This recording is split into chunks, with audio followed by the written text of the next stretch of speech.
ஹயல் இன்றைக்கி வந்து ப்ளவுஸில் டோரி வந்து பேக்கில் கட்டுவோம் இல்லையா, அந்த ரோப் வந்து எப்படி பண்ணலான்னு பார்க்கலாம். இங்கே வந்து அதுக்கேற்ற லென்த் வந்து எடுத்துக்கோங்க. நான் பயாஸ் பீஸ் வந்து எடுத்திருக்கேன்.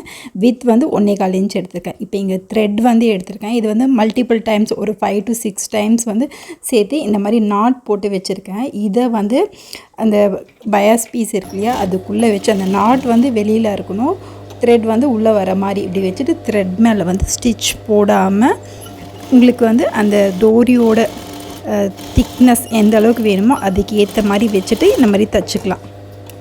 எண்ட் வரைக்கும் ஸ்டிச் பண்ணிவிட்டு இப்போ வந்து அந்த எண்டு வந்து இப்போ அந்த நாட்டை கட் பண்ணாமல், த்ரெட்டோட நாட்டை கட் பண்ணாமல் துணியை மட்டும் வந்து இந்த மாதிரி ட்ரிம் பண்ணி விட்டுடலாம்.